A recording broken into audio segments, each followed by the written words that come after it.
Hello there, Alaskans, wherever you are. Welcome to the Must Read Alaska Show. Coming to you from somewhere in Alaska. This is the place where we talk about, you guessed it, Alaska.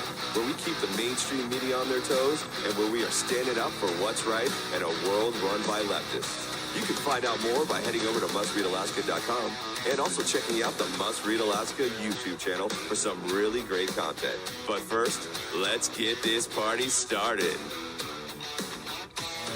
Welcome, everybody, to the Must Read Alaska Show. I'm your host, John Quick, coming to you live from somewhere in Alaska. And it is a sunny fall day. I hope folks are going to be enjoying the sun maybe at some point today. I don't know, at least where I live, the fireweed didn't necessarily bloom, so I'll take a sunny day if I can get one. We have local elections going on all over the state, and we have some here on the Kenai Peninsula, specifically the city of Kenai. And that is what we're going to highlight today. So without further ado, I have a very special guest today. She currently sits on the City of Kenai City Council, and she's running for re-election. Welcome to the Must Read Alaska Show, Teea Winger. Good morning. Thank you so much for having me, and good morning to all of the Must Read Alaska listeners. Well, I'm so excited that you came on the show here today. Tell us, take us way back to, what got you to run for city council in the first place? Tell us that story. Well, first place was really, I've got young children. I became a stay-at-home mom to focus on my kids, and I wanted to find a way to give back. And about 9 years ago, the borough had a thing of how to get more involved. And I went to the class. How do you get more involved in your local government? And it was support campaigns, donate to campaigns, and run campaigns. So for a few years, I worked on various campaigns. I donated to those campaigns, and then I had the opportunity to run and decided, you know what? I want to see change in my community. And the only way we're going to get that change is if we step up and run. And I'm hard-headed and stubborn like that, and said, well, let's throw my hat in the ring and see where it goes. And I did not actually win my first election. I lost by 21 votes to an incumbent in a big family name. Respect both of them. I took a year off from elections, and I was approached again to run. At that time, the pandemic hit, and I had a lot of concerns of what the closures would be for our businesses, and our kids were being heavily impacted. And then we had to talk about the money that came into the city. And if any government body, as you could see, there was maybe some misspending or not allocating or not getting it out or not giving the opportunity to businesses. And that's when I put my name in and ran, and I was successfully elected 3 years ago, and I've been serving on the city council. So it's been, an uphill battle taking a seat during that time. And I like to think I've worked really hard on, a various amount of issues in our city. Well, the city of Kenai is like most, small towns across Alaska, is kind of an old boys club. So how hard was it running as a strong female conservative voice? Was that, do you think it was tougher to win because that's what your stance was? You were a conservative female voice that was running in an old boys club? Well, it is tough, and I don't have an agenda. My agenda is my community, growing my community, bettering my community, trying to get my kids when they graduate in 5 years to want to stay and give back and be part of our community. So there is a lot of pushback when you're not part of the good old boys club. You're not holding their agenda. You're not voting the way they're told to. The advice I was given when I won my seat was sit down and observe. Don't do anything. Just sit back. You don't strike me as somebody that's going to sit down and observe. I'm not a sit down and observe type of person, and that did not work. And by the I think my third meeting, we had an executive session, and they went around the table and said, "I don't like you, and I don't want to work with you." So the previous city manager we had, my congratulations speech went, well, we ran the numbers every way possible, and it looks like you won a seat. So if that explains kind of what I've been up against for 3 years, it has been hard being a female, being a conservative female, and being the youngest person on our council body. Definitely is impactful. So Yeah. you became an elected official during COVID. You were kind of the elected official on record many times, many times as the let's keep businesses open during COVID, no lockdowns, no mandates. Talk to me about that, because that was not, you stood your ground when it really wasn't popular to do that, because most elected officials across the state, Republican or not, were okay with mask mandates, okay with kind of taking precautions, and you weren't having any of it. Talk to me a little bit about that.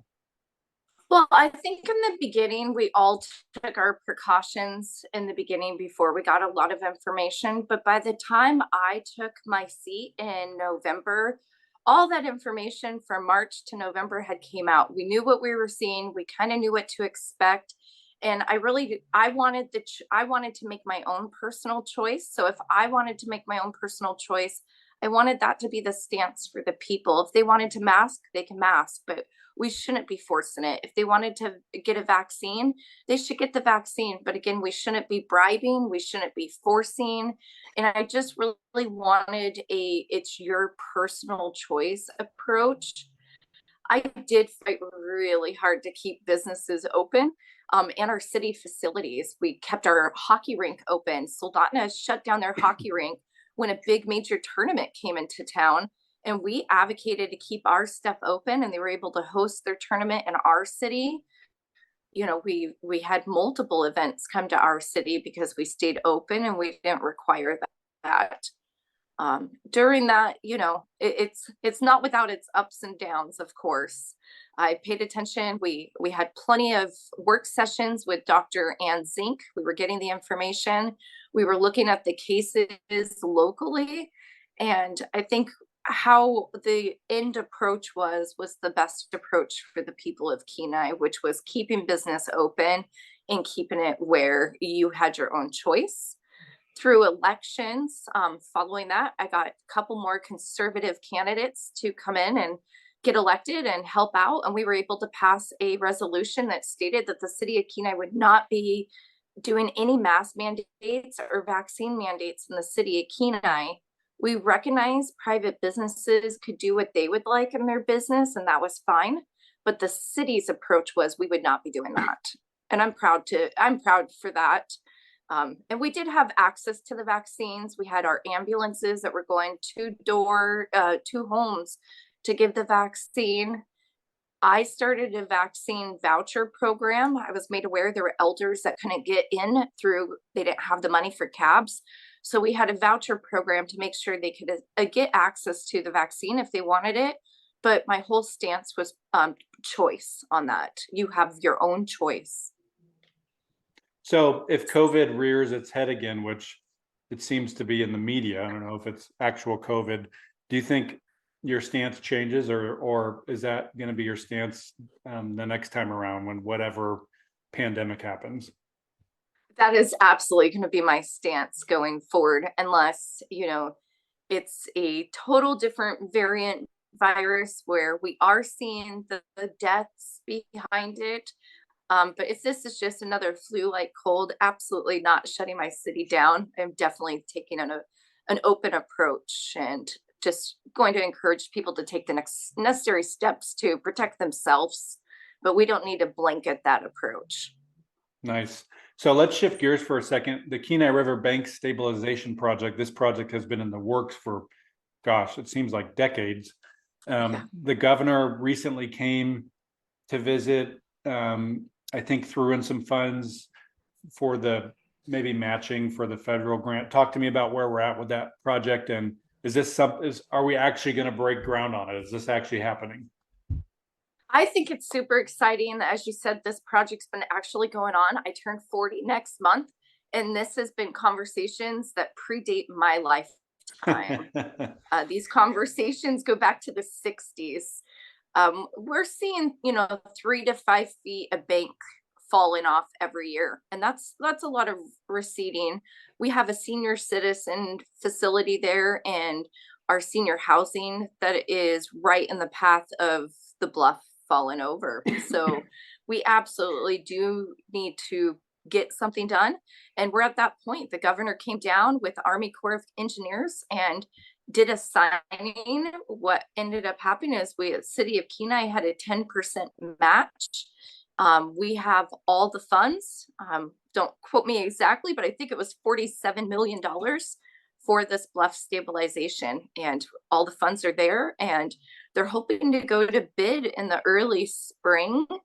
And if I'm reelected for city council, it may be a vote I might have to excuse myself from, because my husband's company plans on bidding this project. And due to that, I wouldn't be able to vote on that awarding of that contract, which would bum me out a little. But I'm really happy to see that project go through. And I know, Connect Construction would be more than capable of getting this project done for us. So, yeah, Nice. it's exciting to see where we were at. So, And you wouldn't believe how many people showed up that have touched this project. yeah, I'm sure, since it's been going on since the 60s. I mean, it's kind of comical, you and I probably think that it's funny that, this is government, right? It takes 40 years to 50 years, 60 years to complete a project. But it is nice to know that this project may be starting here in the next couple of years, which is pretty awesome. So.